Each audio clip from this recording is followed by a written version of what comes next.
What up, what up? What's happening, good people? I'm the man, Marcus, aka J Bone. This is the L's Up Always podcast.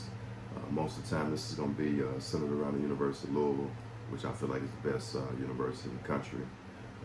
Also, the best city in the country, city of Louisville, baby.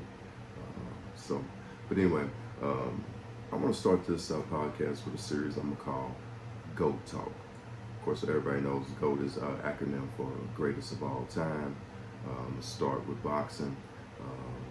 This series is going to include four of my favorite sports, which is basketball, boxing, football, and baseball. So, like I said, we're going to start with boxing, and we're going to get right at it, man. So, can't have a discussion about who the GOAT is in boxing without talking about this man, Ali.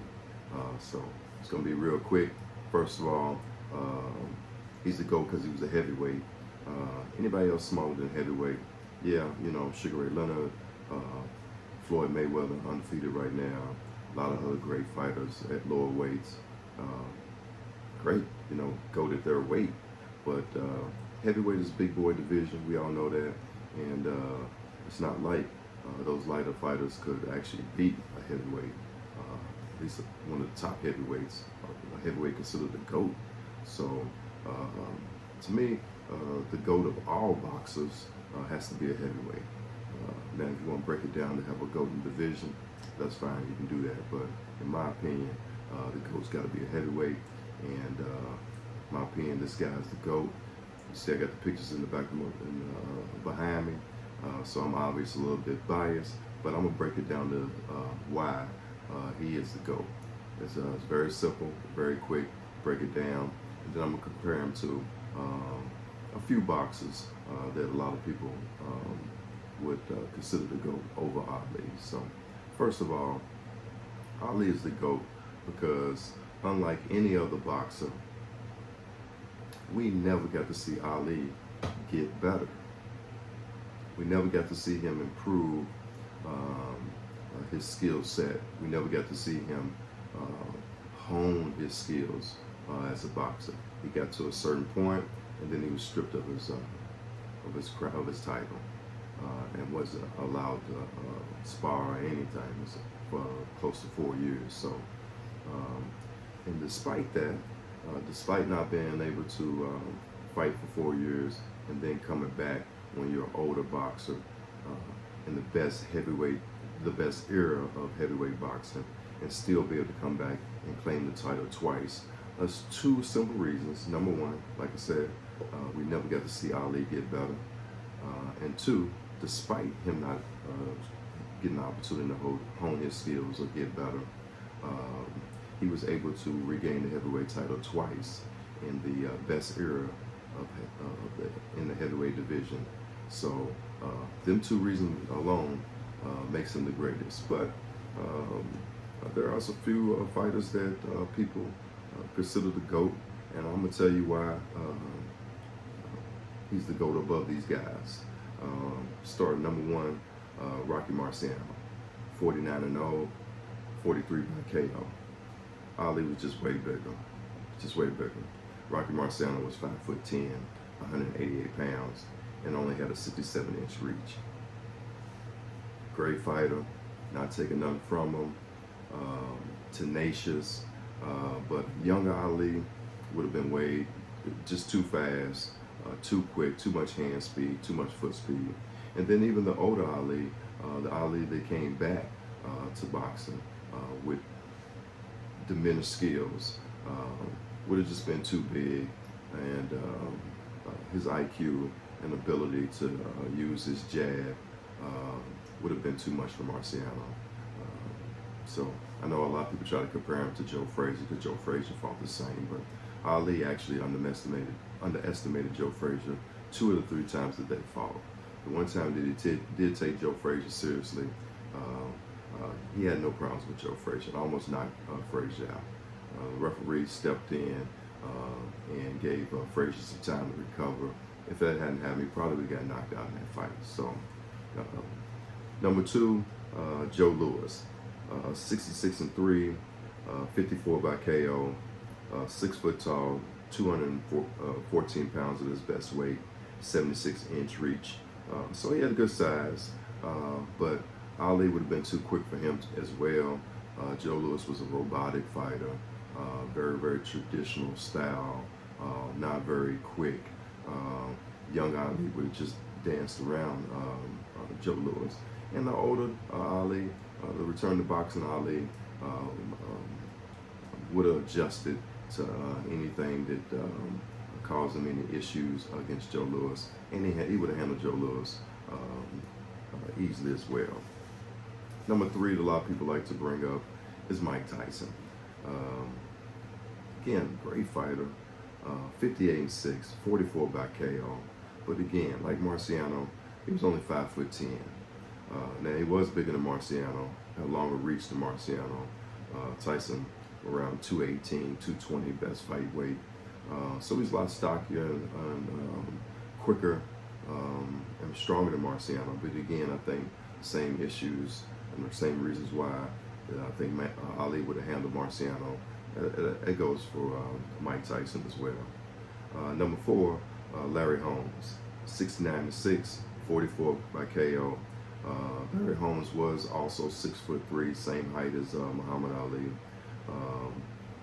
Good weight, between 210 and 217 at his best fight weight, with a nice reach, 81-inch reach, and he was a former sparring partner of Ali. So he might have known some tendencies that he could have taken advantage of, may or may not have been able to take advantage of, but again, he was Ali's sparring partner. So young Ali, I'm sure, didn't have no problem with Larry Holmes when he was sparring against him. I mean, it's just how it is. He was his sparring partner. If it had been too much of an issue, they wouldn't have had him as a sparring partner. And I believe it was Ali's sparring partner for quite some time. So older Ali, I'm talking about Ali not past 1975.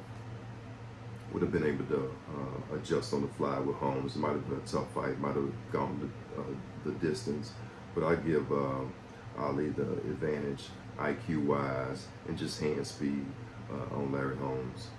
Larry never faced anybody that fast, hand speed-wise, other than sparring against Ali when he was young. So number 5, Jack Johnson, 68 and 11.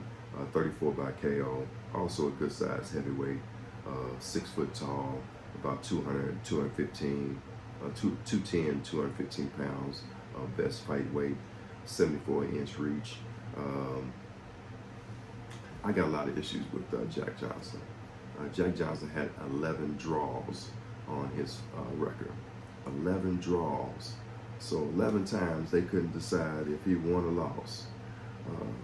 Then there's also some issues with throwing a few fights, So again, another fight, legendary fighter. The ones I mentioned, I'm only mentioning them because I feel like if you're a boxing historian that feels like these guys are the GOAT, you got a legit reason to say that. I just don't agree with it, and this is why I don't agree with it. So number 6, Jack Dempsey. Jack Dempsey. 56-3, 53 by KO. That's impressive. 6'1", but again, it was only 187 pounds. Did have nice reach, 73-inch reach. He was a brawler, so he's gonna keep coming at you. But I felt like he was just too small for Ali. Ali's hand speed, especially young Ali, his hand speed and footwork, ability to, not only do the traditional slip, left, right, but, lean back, which was untraditional, unorthodox, and he was not supposed to do. Everybody knows that in boxing and fighting, you're not supposed to just lean back. But Ali could do that, so, and it's just sad that he wasn't able to actually get better at the things that we've seen him do when he was young Ali, before he got his title strip. So that's where I think Ali handles those guys. There's some other guys that I think are worth mentioning. I don't put them in this class, so I'm not even going to compare them to Ali. But some that are worth mentioning is, Lennox Lewis, George Foreman, Sonny Liston, Vladimir Klitschko, Vitaly Klitschko, Tyson Fury, Jersey Joe Walcott, and Evander Holyfield. So, I mean, maybe you could throw some other modern day fighters in there, but I mean, the competition, the level at the heavyweight division certainly ain't nowhere near what it was in the 1970s, which is considered probably the best era in heavyweight boxing. And Ali dominated that era while he was actually on the decline, where he had after he had actually lost all his skills. The thing that really remained is his IQ and his hand speed, and pretty good footwork. But stamina was gone. His ability to dodge punches was gone. That's why he took more punches. But despite that, he was still able to regain the heavyweight title twice. You can look it up. There's only a few fighters that were able to even regain the title once after losing it, and Ali gained it twice in the toughest era in heavyweight boxing. So that's why that man's the GOAT. Let me know what you think. Leave your comments. That's it, man.